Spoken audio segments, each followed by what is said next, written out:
Good morning, everybody. Welcome back to Crypto Warehouse. My name is Mike, and today it is the 9th of May. Just give me 1 second while I fix the menu on the right-hand side. 1 second. It seems to have disappeared somewhere.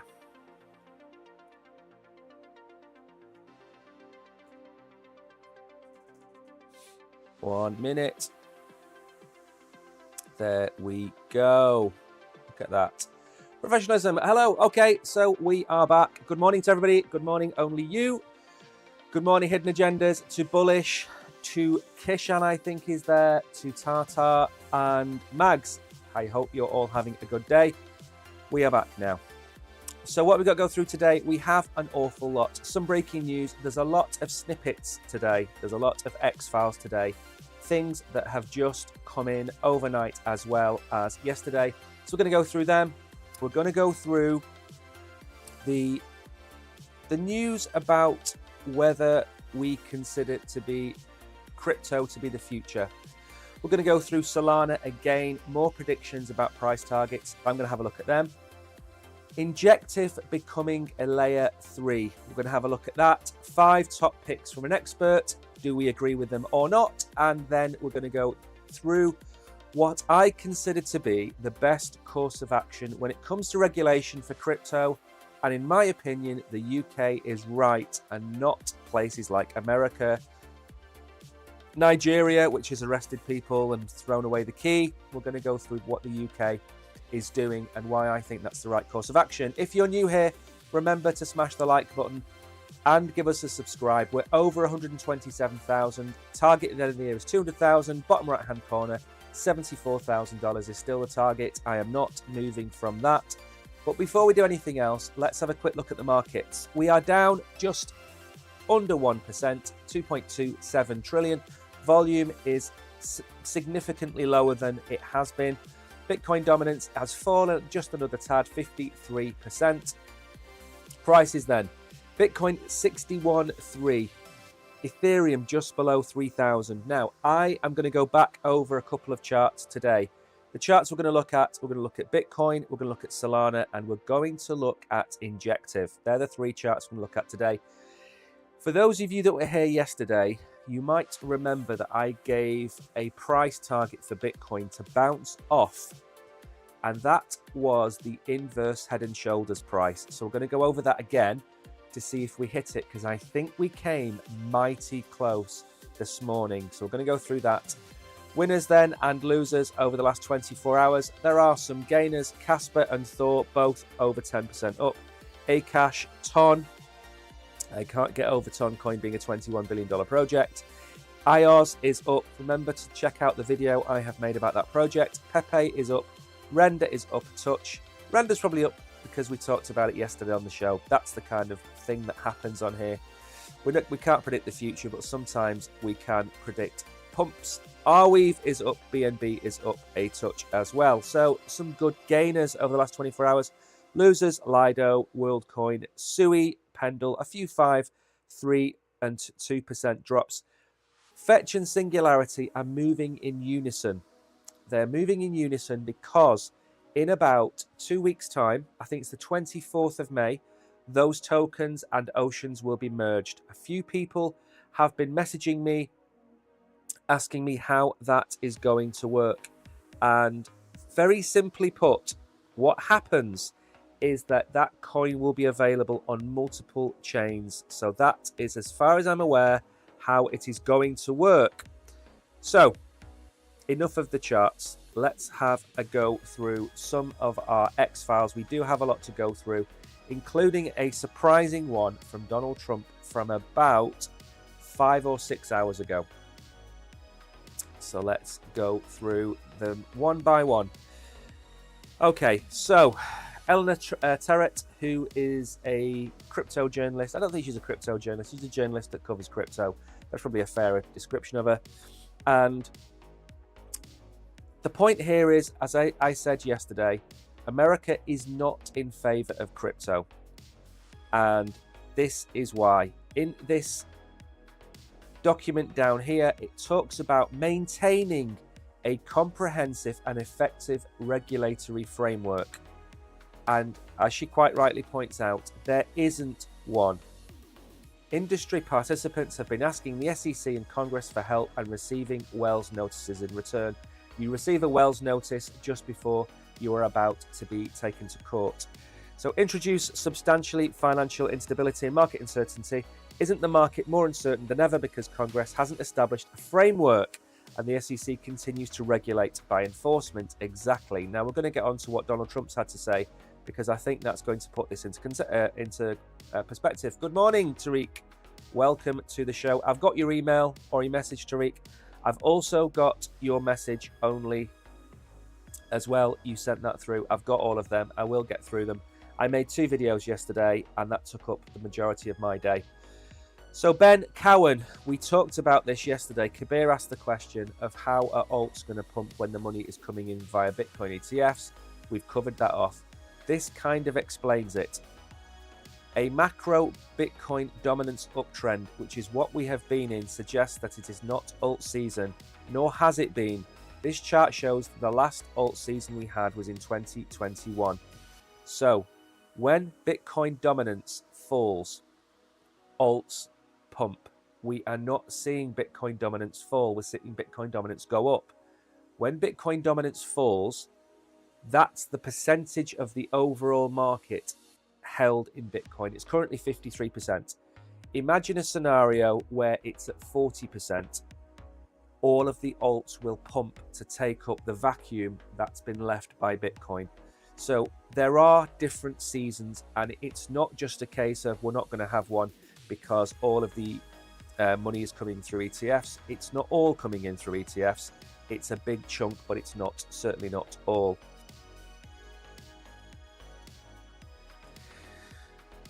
So Eleanor again, she's on this twice today. Lucky Eleanor. So she asked Commissioner Mark Uyedi for his reaction to Gary Gensler's comments regarding crypto during his interview with Andrew. We spoke about this yesterday. He said that everybody talks about crypto. You keep asking me about crypto, whatever it might be. Well, his response has been, while the easiest regulatory response to crypto and digital asset innovation is to use bad actors as an excuse to shut it all down, regulators should be creating a pathway to compliance for legitimate efforts. The SEC has yet to develop that pathway. Now remember, this is the SEC governor. Think about that. The SEC do not agree in-house on the best way forward. Hester Peirce doesn't agree. Clearly Mark doesn't agree. Gary Gensler doesn't agree. How can they provide a pathway when nobody can agree? It's an absolute... It's a house of clowns, let's put it that way. It's a house of clowns. And this is where you need a change in government to one which has a more, not necessarily proactive crypto stance, but a fairer crypto stance. Now then, we're not going to go on about this one in too much depth. FTX has been the only Ponzi scheme in history that actually could pay back all investors. Now this comes from the news that I believe that FTX is able to repay 118% of its debt. Now what that means is, for every $100 it owes, it has $118.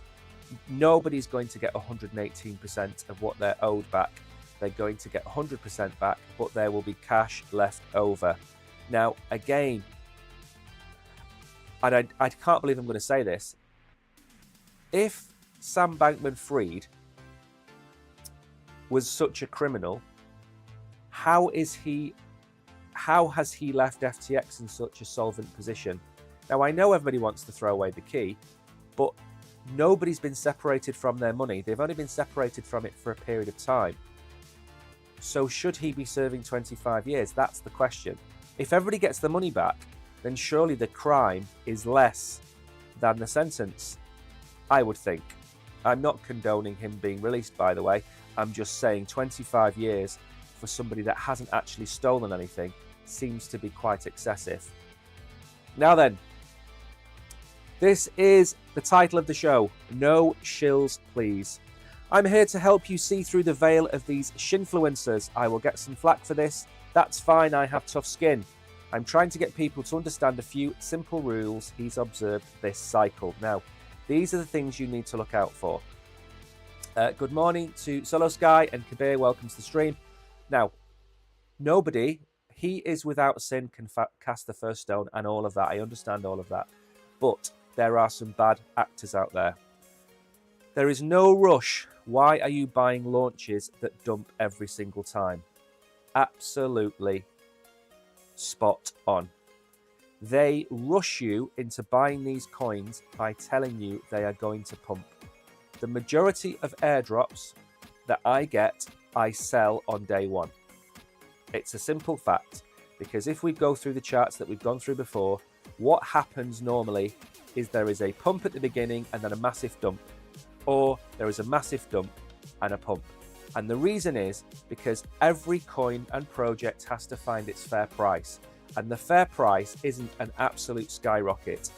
If a coin launches at $1, it's not going to go to $5, $7, $9, $12, $13. It will retrace. So think about that. They're going to rush you because they want your liquidity into the market when they sell. Why are people buying anything that someone got as an airdrop, as an investment vehicle? You are simply asking for an underperforming portfolio. It takes 15 minutes for me to vet a flawed project and look into its potential success. Shillers are looking for launch liquidity 99% of the time. Exactly. If they have 100,000 coins and they tell you to buy it at launch, they will be selling it at launch. It is fraudulent. And I have to be very careful what I say, but it's not legitimate. Why are you not looking for solid projects, culture coins? Again, this is important. Even some of the worst, I can look at a meme coin and say, this looks like a good meme coin. I can look at a normal project and say, this looks like a terrible project. And vice versa. I can say it's a terrible meme coin and a great project. That's my opinion, based on facts, based on DEX tools, based on their doxing, based on their tokenomics. Like the guy here says, it takes 15 minutes for you to go and check that out. If a token launches with 10% circulating supply and the team has 40% of the tokens, I'm going to tell you something, that token is going to go as close to zero as possible because they will dump it unless it has a 3, 4, 5 year vesting period. So you shouldn't buy anything off the bat that anybody tells you to buy off the bat. What is a strong project? No airdrops, little to no VCs, a fair spread on wallets, launched and hit the floor already. I don't agree necessarily with all of this. Airdrops create decentralization of the tokens, so I agree with that. VCs, so we wouldn't have Solana without VCs. A fair spread on wallets, correct. Launched and hit the floor already. Buy into a token that you like once it's found its floor. You can pick any token we've talked about on this channel for the last 3 months and done the same thing. Athena, Dupe, Pyth, trying to think of some other tokens. Book of Meme, which is a meme coin, all the same thing. Don't buy on day one thinking that it's going to 100x. It never, very rarely does. Projects that are doing airdrops is seeing their coins tank because everyone dumps it. They're changing the way that airdrops are happening now, Kabir. They're having some locks on a lot of these airdrops. If you look at Solana, which has been doing airdrops longer than most recently, they're changing the ways that airdrops are working. If you look at some of the newer chains like Sei and Celestia, they're airdropping everybody and everybody's just dumping the coins and it's just an absolute mess. I said months ago, I don't know if Celestia is going to hold its market value once the airdrop season is over because I think it's going to get wrecked. So be careful with those. With Solana, the airdrops are happening mainly with existing long-term projects that already have value and turnover. On the newer chains, these projects haven't launched, so there's no value, there's no income, there's no revenue. That's the problem with those airdrops. So there's some good pieces of advice. and something that I would strongly recommend you do. Don't let anybody panic you into buying a token on day one. If you miss out, you miss out. But 99% of the time, that token is going to go down in value. So then, I'm not going to play the video, but basically former President Donald Trump said he'll stop the hostility towards crypto in the US and embrace it. And this degen or bro, or whatever you want to call him in the shades, even though it's nearly nighttime, he's asked Donald Trump what he's going to do with crypto. Now, just to put this out there, Robert Kennedy is pro-crypto. Donald Trump isn't pro or anti-crypto. He's neutral on crypto. Biden is anti-crypto. So as far as I'm aware, they're the only three candidates I know about. I think everybody's dropped out against Trump, so I don't know who else is on that side. That's the Republican side. The Democrats, as far as I'm aware, it's Biden, maybe Kamala Harris, don't know what she stands for, and Kennedy. So the chances are we've got a 2/3 or 3/4 chance that we're going to get an American president that's going to change America's tune on crypto. Good morning or good evening, Peter. Welcome back. Hope you are well. So Donald Trump has come out. This is the first time he has publicly stated that he is not against crypto. He was against crypto when he was in power because he saw it as a threat to the US dollar. I think when he gets into power now, I think he will realize that it's not a direct threat, but America needs to have more control over it. And that's what's pushing this momentum towards him and other people. If he gets the crypto vote, which might be 5 or 10%, then he's going to go even further towards becoming president. Now then, we're going to move on very quickly because we're running out of time. Crypto, CBDCs and stable coins are the future, says the former CFTC chair. Executive chairman of non-profit US CBDC organization, the Digital Dollar Project, outlined the future of digital currency. And there he is, another man with a very nice shiny head and very nice glasses and suit. Despite heading the Digital Dollar Project as a co-founder and exec chairman, Christopher Giancarlo believes that CBDCs aren't the only way forward in finance. Sometimes adverts leave me alone. The sometimes fashionable debate, should that not be fashionable debate at conferences such as this between CBDCs and stablecoins and crypto is a complete and false choice. The global future is all of the above. Now, you know what? He's right. It is. It's all of the above. Absolutely all of the above. You cannot have one without the other. You need an ecosystem. This is music to the ears of many crypto enthusiasts who see CBDCs as an oppressive force made by authoritarian governments. Now, again, I don't agree with that necessarily. CBDCs are a force for good and a force for bad. They are, on their own, they are neutral. They are simply a digital version of currency. Currency, as you know it today, 97% of it is already digital, but it's not programmable. And CBDCs are programmable money. That's the difference. It's not a digital version of your dollars, pesos, euros. It's a programmable version of your dollars, pounds, euros. That's the key. And programmable to the point where it can be frozen by a central authority. That's the threat that people point at. But if it's built with a universal plan to stop abuse, then I don't see the problem. It's the same with AI. So the Digital Dollar Project is a neutral non-profit organization aimed to explore digital innovation in money. The company said it believes that the US should only consider issuing a CBDC once key elements. I don't think America is going to be introducing a CBDC anytime soon.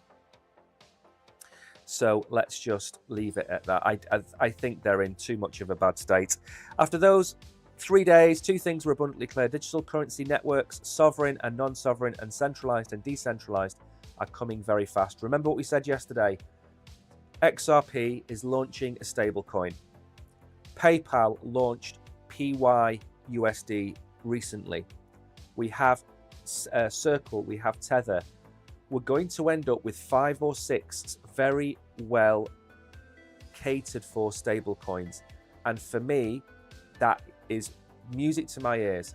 When you have Circle and Tether, if one of them goes out of business or something happens to one of them, you are left with one stablecoin provider. And that is not good news for anybody. You need multiples. Look at the companies issuing stablecoins. PayPal, massive, giant company.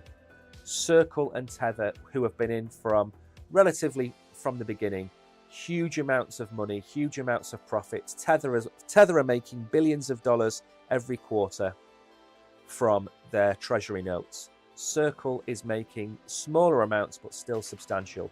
XRP is moving in on the action. So if we end up with 6 or 7 huge 10 to 50 to 100 billion dollar stable coins, that is good for the market. It is good for crypto in the long term.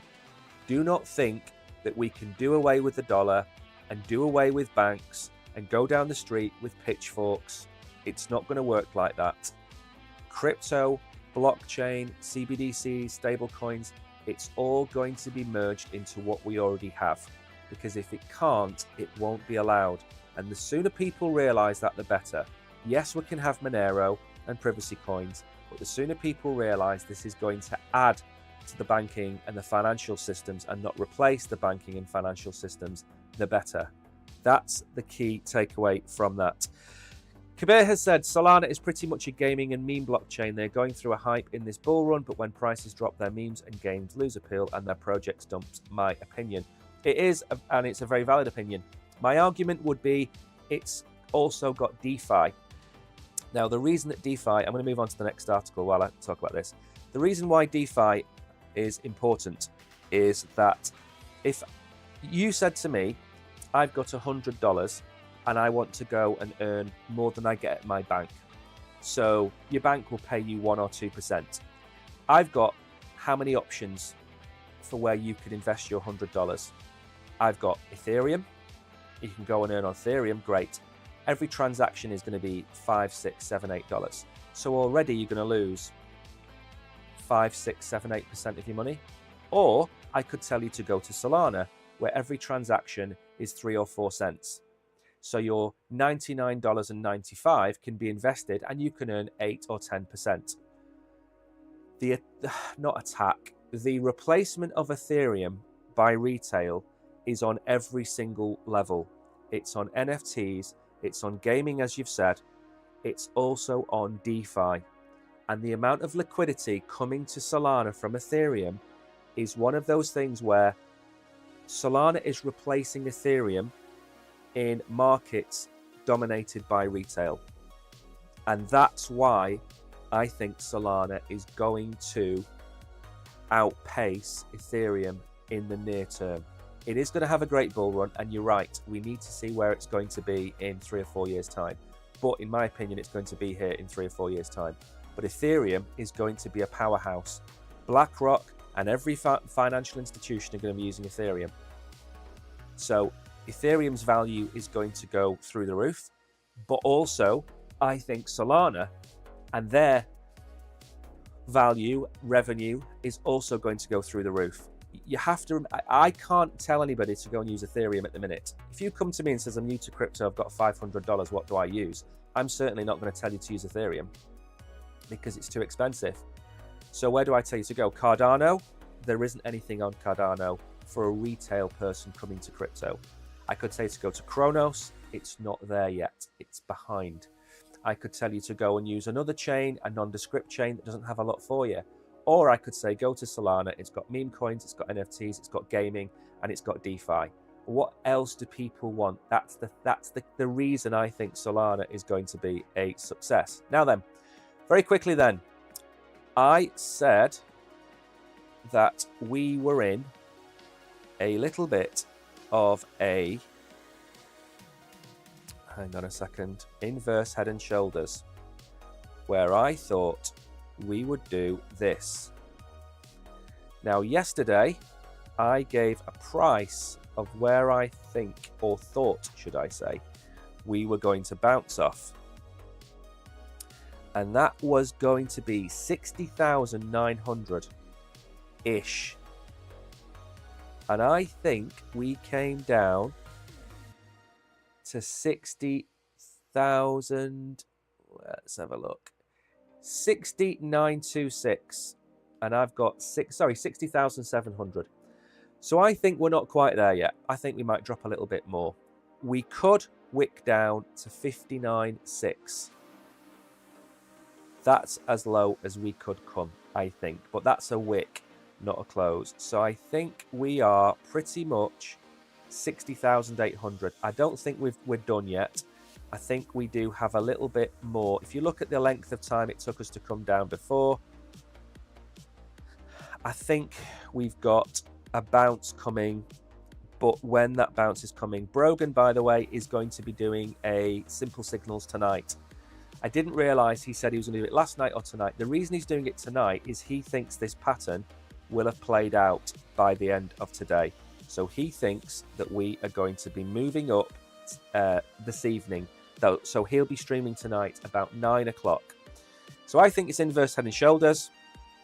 If we do come down, remember, we are at the level, really, we're at the level now where we should be bouncing. And that's the key for me. We should start to bounce around now. If you look, however, we are not massively oversold or overbought. The RSI isn't massively down. If we go here, then the RSI is massively down. Now, again, we can look at all kinds of things that you want to look at. Again, on here, if you look, there's a volume profile at 59.4, 59.5, small one at 62, 60,200. But we're not, again, we're not massively, we are coming down, but we're not, I mean, we need to be about 36, 35. And what are we now? Let's get rid of that. We are down at 37. So we're not far off a bounce, I think. I think we'll bounce. Again, it's very difficult to say, but this pattern for me is the pattern that I am looking to play out. That's the pattern I'm looking for. And that is kind of the inverse head and shoulders that I think is going to play out. If not, maybe we go lower. But I think that's what we're looking at. In my humble opinion, not financial advice, as always. Now we're going to move on because I don't want to be here all day. I don't want to keep you all day. I've got 5 videos to make. I've made 2 yesterday. I've got 3 to make today and tomorrow. So I am on track. Now then. Reza has asked, what are the altcoins that have shown significant price reductions this week, potentially presenting good discount opportunities for investors? Good question, Reza. I'll have a look. Probably, actually, I could probably have a look after this article. I think we've got some time. So, Crypto Trader predicts Solana price breakout to $360 soon. Solana, known as the Ethereum killer. Nothing's an Ethereum killer. Nothing's a Solana killer. Nothing is a Cardano killer. Let's not worry too much about that. The market hasn't even really reached maturity. So we shouldn't be talking about killers for at least the next 3 or 4 years. And it won't be a killer. It'll be a case of, and I always ask this question, what happens when the money runs out? So you've got these blockchains, you've got 50 layer 1s, 150 layer 1s. What happens when they run out of money? What happens when their 5-year runway runs out of money and they've got a few 100,000 users and they've got a little bit of DeFi and a little bit of NFTs? What happens to those projects? What happens to that layer 1? Not everything we see now will be here in 5 years' time. The same way, not everything that was here 5 years ago is here today. You can go back 10 years. People were putting their mortgages and their houses on Litecoin or EOS, and now you rarely hear about them. Litecoin is back in the press now because it could be an ETF, but you don't hear about them. And that's the issue. You need to think, is this project going to be here in 5 years' time? Is it going to make any money? That's the question. You very rarely hear people online talk. Where is the money being made in those projects? Now, at scale, you make money. So, Solana makes money. Ethereum, Bitcoin makes bags and bags and bags of dollars. So they're fine, but look at the other ones. Do they have an actual use case, or are they just fancy words in a white paper trying to convince you to invest in them? These are the questions you should be asking yourself. Emperor's New Clothes all over again. Just because something says it's a super duper whirlinator doesn't mean the super duper whirlinator is ever going to make any money. That's why I look at projects and see what real world value they've got, real world integrations. You know, we talk about them all the time. Don't go for something just because it has a snazzy name. And Solana for me is a profit-making business, the same as Ethereum is, the same as Bitcoin is. So be very careful when you're sucked into some of these smaller coins. Make sure it has profit. So Crypto Jack noted that Solana has formed a rounding bottom over several weeks, indicating a potentially explosive move. The rounding bottom pattern. Nothing wrong with a rounding bottom, in my opinion. It's a bullish technical indicator, typically signals a trend reversal from bearish to bullish sentiment. This formation is characterized by gradual price decline followed by a rounding base formation. So there we go. That's according to Crypto Jack. Analysts share his optimism for seeing Solana surpassing its all-time highs. With a current value of 146, it's predicting 360. So Solana's market cap has soared from 9 to 80 billion since the beginning of 2024. Again, remember why. Has it gone from 9 to 80 billion since the beginning of 2024? I'm not sure it's gone that high in that. I think maybe since the beginning of 2023. Solana has gained widespread popularity within the space because of meme coins. We know about this. Let's go and have a look at the chart. And then we're going to go and answer Reza's question in a second. And I'm going to show Reza where I go and look. It's very easy to see the bottoms, and then you can go and make your mind up. So, again, one thing to remind you, we don't redraw these off screen. I'm not sitting here drawing lines that match what's on the chart. Go back and look at the last time we covered Solana. You'll see it's the same chart. Look at what we did. We bounced off $200 for 4 weeks. What did we do then? Again, this is the weekly chart. This is beautiful. This is absolutely beautiful. Now, guess what's going to happen next? That is what is going to happen next. We're going to round and we're going to go up. Now, let's switch to the daily so we can see a little bit more of the chart. Again, we can see the same thing here. What did we talk about? Touching the bull market support band. We did. And guess what happens when you touch the bull market support band? You bounce because it's like a trampoline, and we've bounced. Now, are we going to come down again and test it one more time? Probably. So Solana, does it have a rounding bottom? I'm sure there's a rounding bottom in there somewhere. I think so. $173, $174 is the next target for me before we have a crack at 200.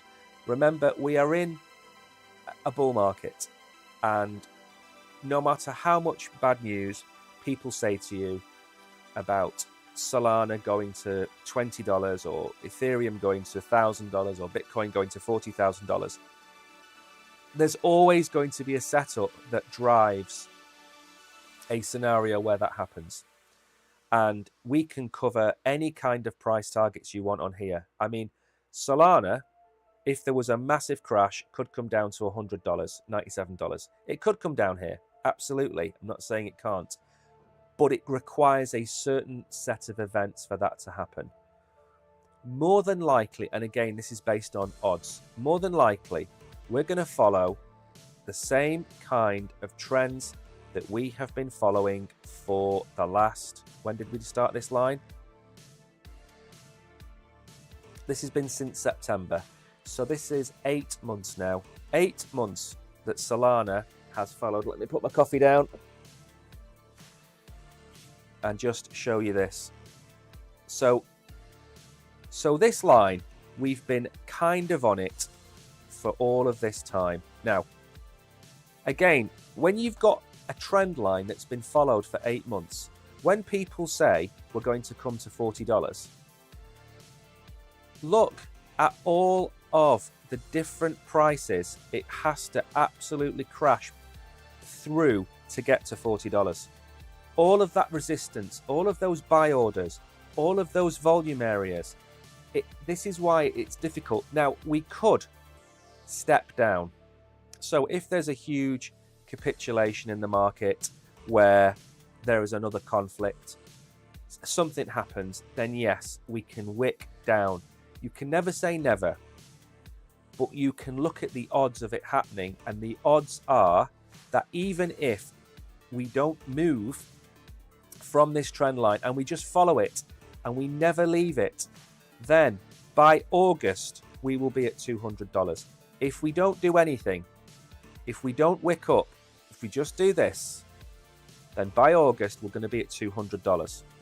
Now, that might not be a straight line. You've seen the memes about Bitcoin. I mean, this, we could do that.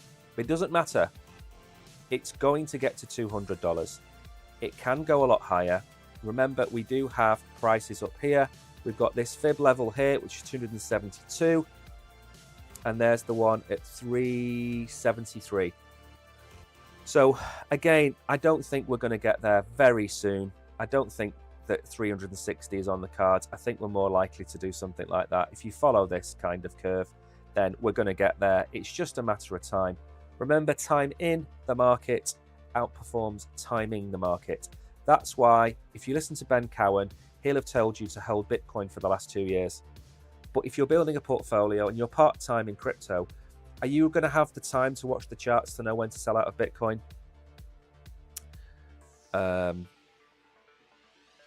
So yeah, I think we are going to go up, and we're going to go up very slowly over a period of time. If we're at $200 by August, I'll be delighted, absolutely delighted.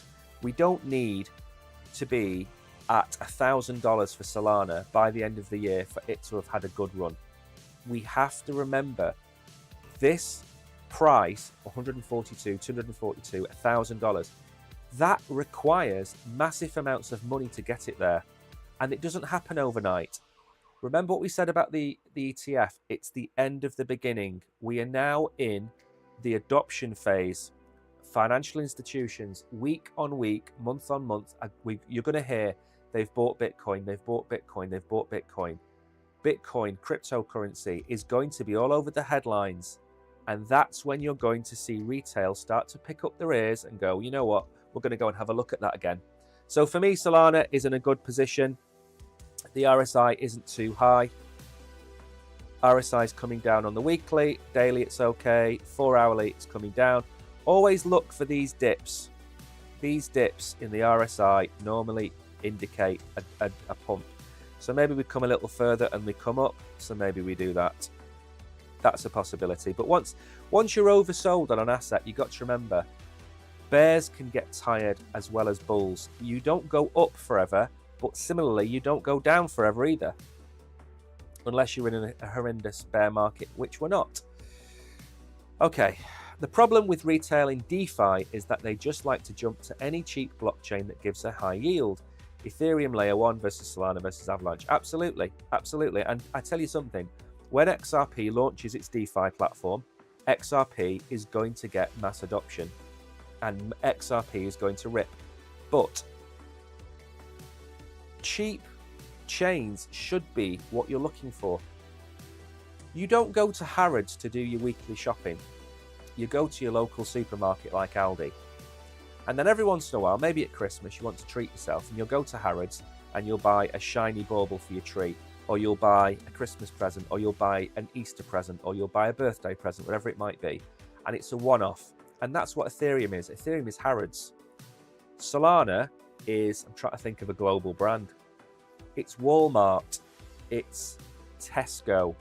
It's where you do your weekly shopping. You don't go to the Bank of England to invest your $100. You go to your local post office, and your local post office is Solana. So they're not the same. They're apples and pears. That's why I was saying before, they're not. Nobody is an Ethereum killer and nobody is a Solana killer. They are starting to work in two different spheres. And eventually, over time, with Chainlink, with Aglayer, and all of these things, they're all going to merge into one. And you will be able to port very quickly from Solana into Ethereum. Why does that matter? Because if I've got the opportunity to invest in US government bonds paying me 5 or 6%, when I sell my crypto, I'm not going to want to bring it down to my local bank. I'm going to want to keep it in the ecosystem. Now, if I've got the opportunity to earn 5% from a US-backed stable yield, which is the bond or whatever else they've got, I'm going to put some money there and earn my 5 or 6% in USD. So the Ethereum shouldn't be where you go and do your daily shopping. It should be for your big transactions. Solana is your day and night, your bread and butter, your beans on toast, your fish fingers and chips, whatever you guys have as a home meal, your stew, whatever it might be. Now, Injective, underperforming in crypto markets, now plans layer 3 chain on Arbitrum. But before we get onto that, I'm going to very quickly show Reza what he asked for, because it's very quick to do. So if you have a particular market, use this up here, which is the search bar, and you type in, I don't know, let's go to AI again. So you go to AI, you go to categories, and you choose AI and big data, for example. Now, we're looking at the top AI coins here. And Reza's just said, where's a good place to pick up a bargain? So you go to your 7 days, and you go down and you ignore all these micro caps, and you start to look for the coins which haven't had a good return. Okay, now we're not going to do it on AI, we're going to do it on the entire market. The reason being is there's too many small caps. So we're going to look down here. So this is where you look.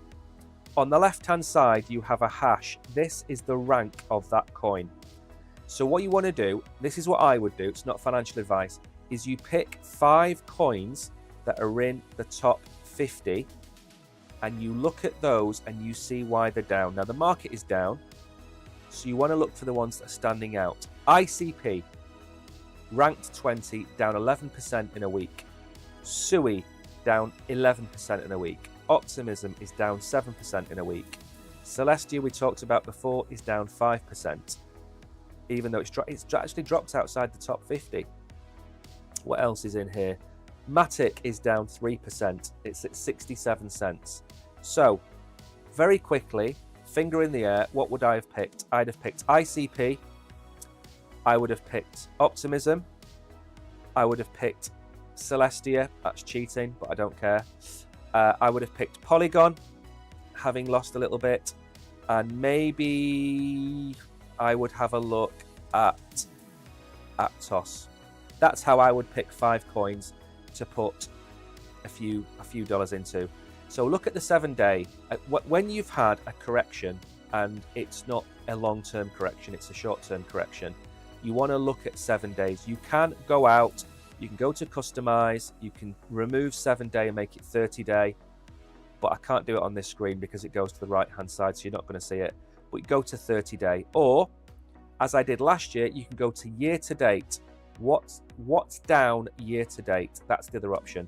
So any of those ways of doing it, but don't go down and just say Core, Wormhole, ICP, SUI, and Optimism. I'm going to go for those because Core ripped up and it's been on a slow decline. Wormhole had an airdrop. Is it on a slow decline?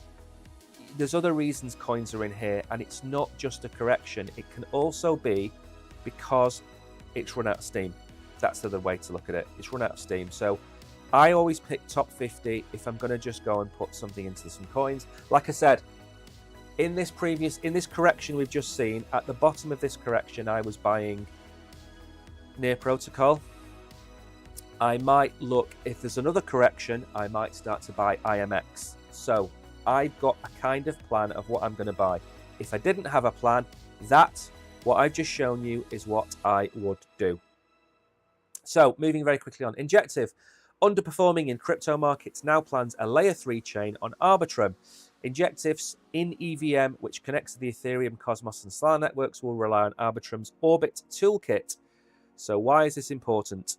Because I actually made a video about Ethernity based on what Peter said. Ethernity was a project on Ethereum. It didn't work because it was too expensive. So what did it do? It became its own blockchain. You're not tied down to the chain that you build on. If you are a project that's on Ethereum, and we've seen many of these before, they've gone from Ethereum, they've gone to Matic. They've gone from Ethereum, they've gone to Optimism. They've gone from an expensive layer 1 to the layer 2 that sits on top of Ethereum. That's all they've done. Now, we've seen other projects like Helium. They've become a project on Solana. There's loads of other examples. This happens all the time. Don't take this as a failed project. Take it as they've reassessed what they're doing.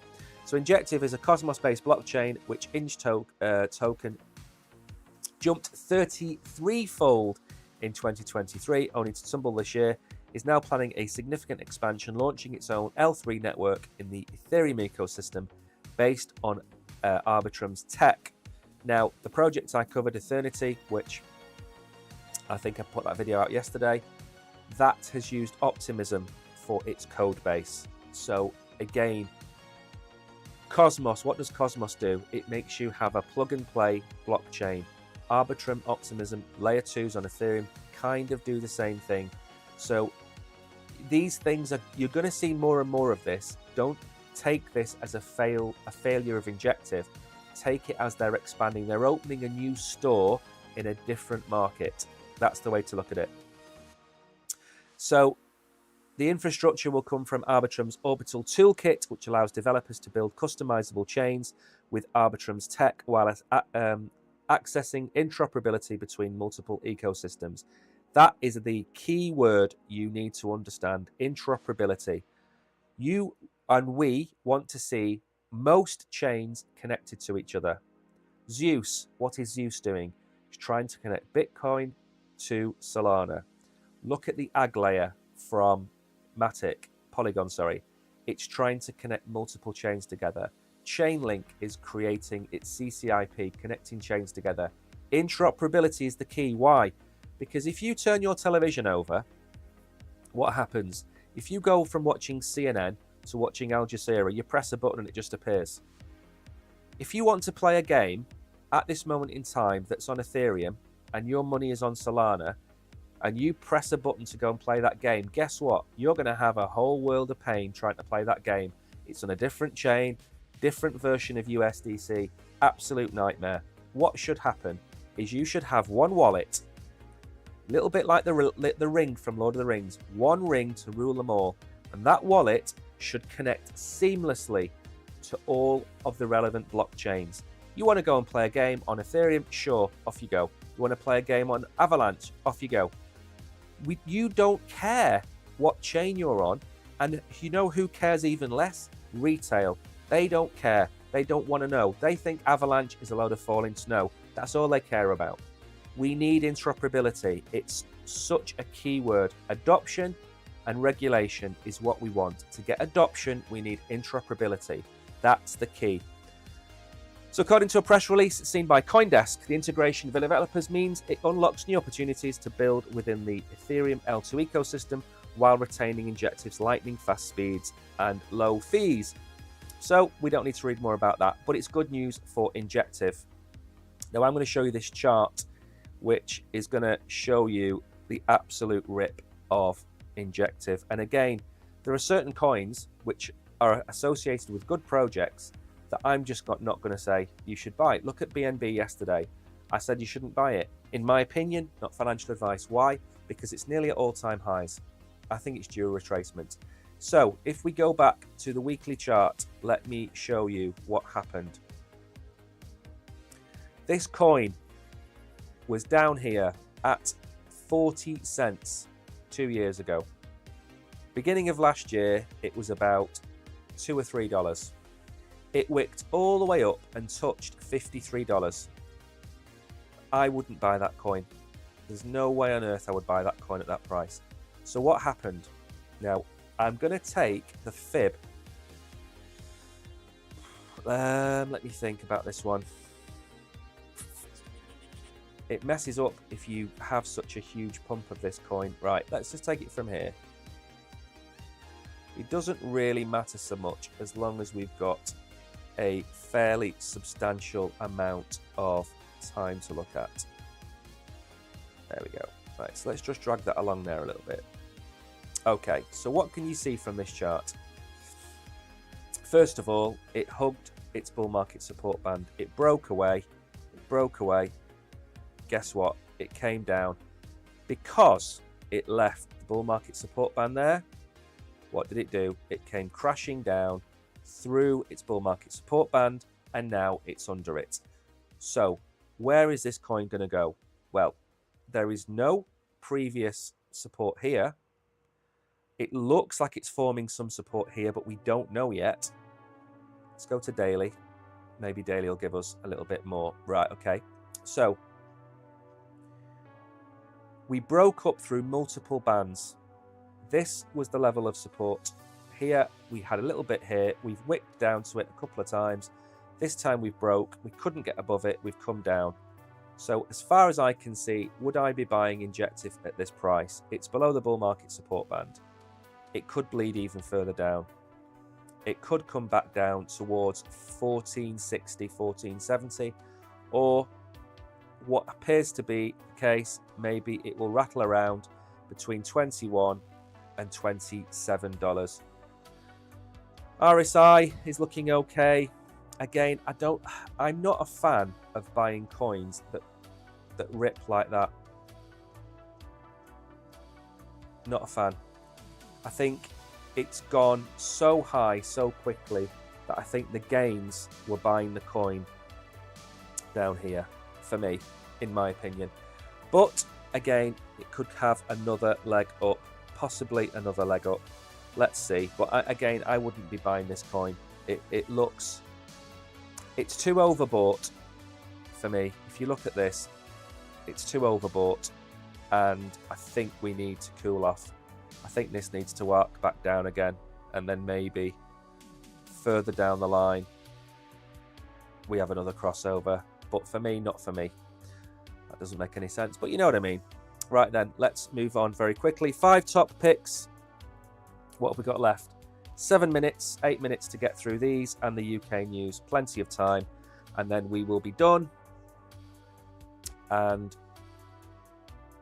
the news will be processed.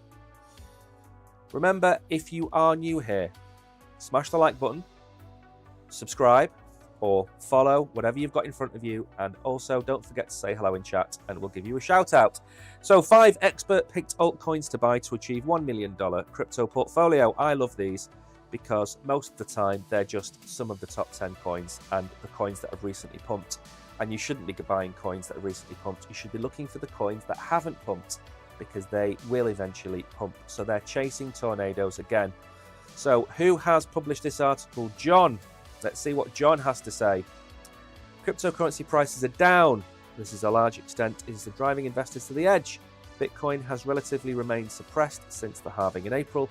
Most altcoins to buy are bearing the brunt. So again, Reza might find some of these interesting. Top altcoins to buy. Diversifying the altcoins to buy portfolio requires careful planning.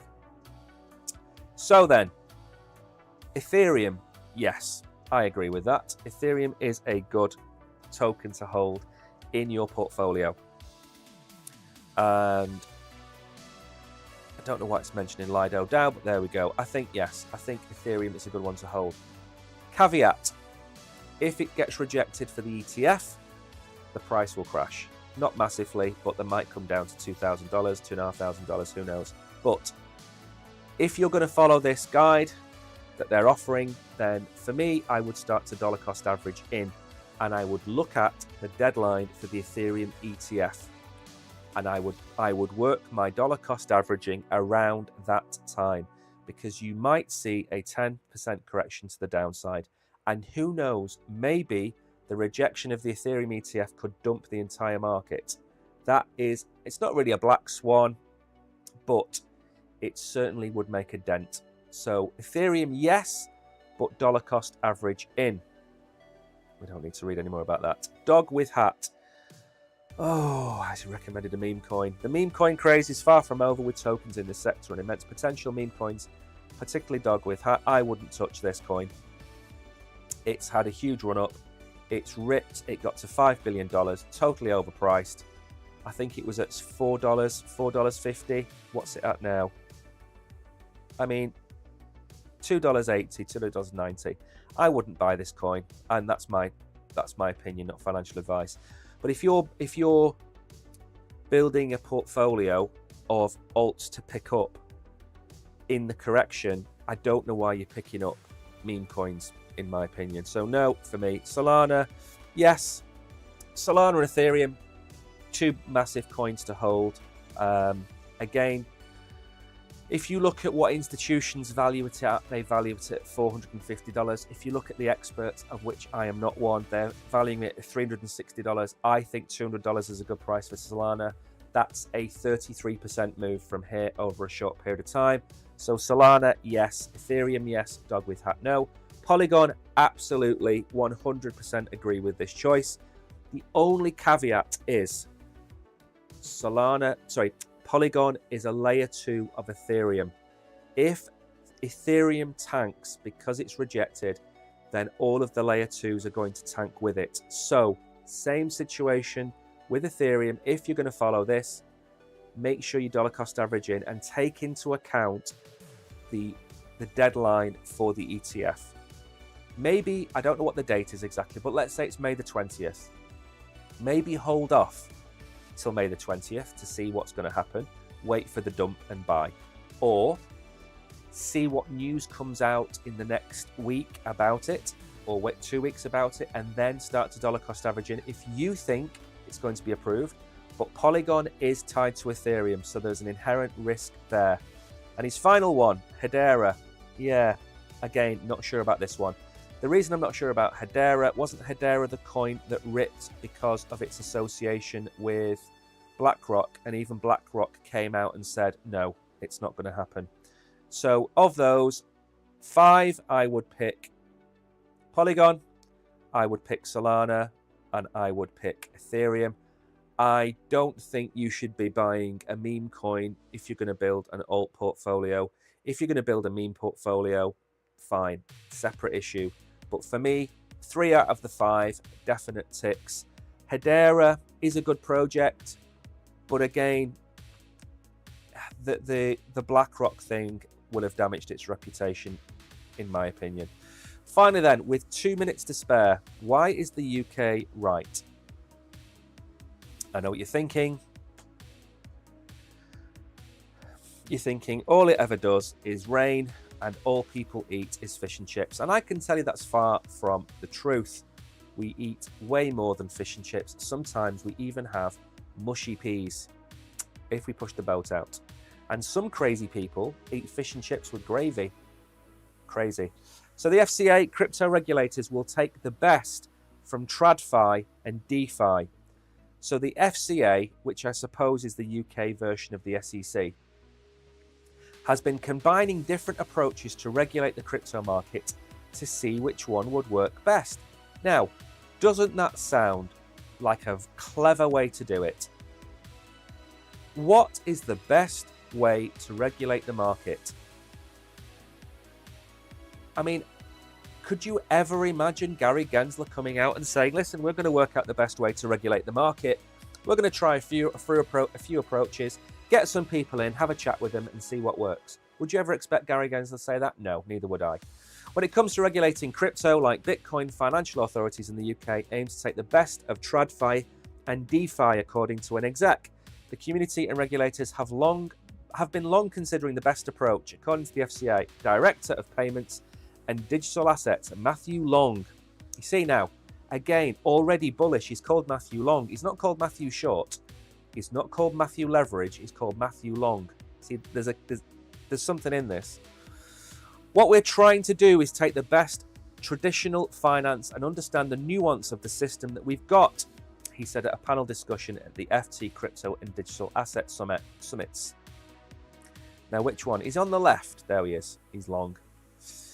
The simplest and most straightforward answer is that the FCA are trying to take the best. It's the same thing all over again.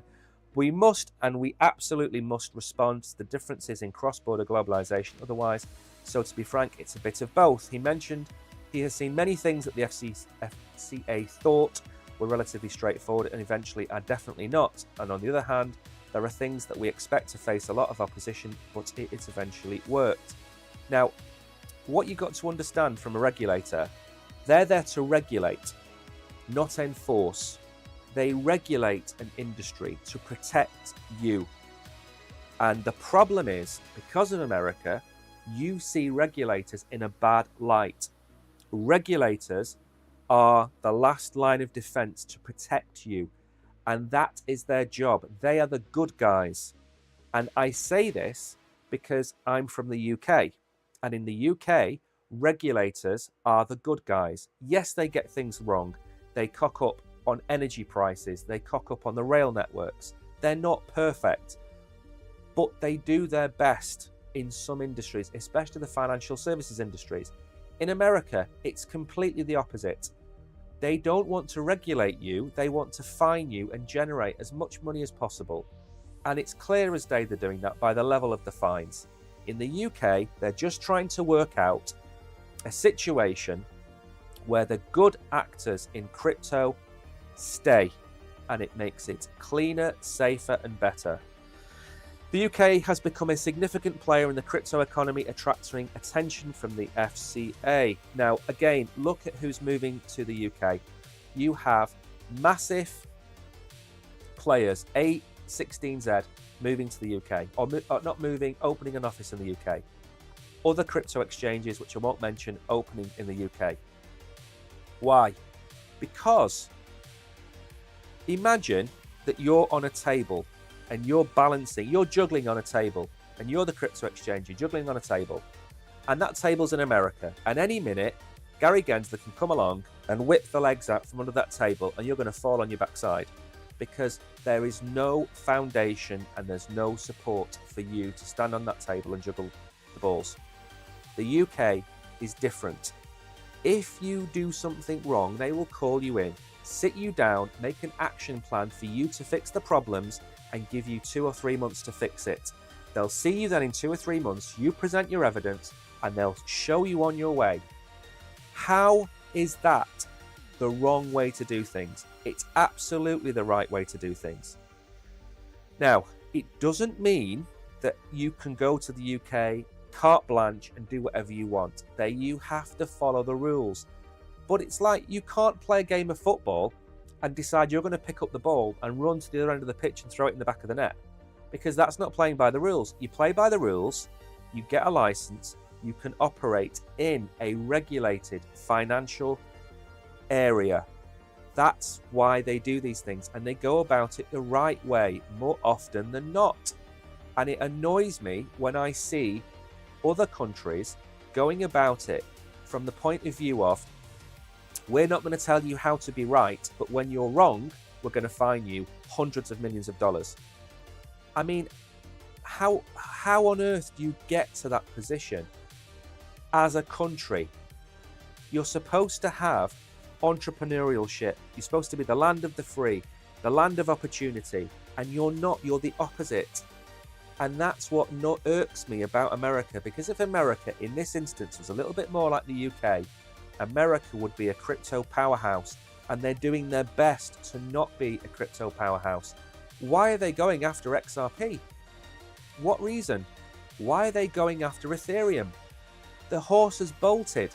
It's been live for 6 years. Has anybody been harmed by Ethereum or XRP? No. In fact, part of the court case of the XRP court case is that 10,000 XRP holders signed a petition against the SEC. So you have the customers that are supposed to be protecting arguing that the SEC is damaging their business, damaging their coins. It's absolute craziness. Anyway, I'm not going to go on anymore. Let's very quickly have a look at the Bitcoin price before we go. I think we're at 61.2, 61.3. So I do think we're going to come down to 60,600-ish, I think. But I think we're going to bounce. And to find out if we're going to bounce, Brogan is streaming in 9 hours' time. So live trading with Brogan will be on tonight at 9 o'clock.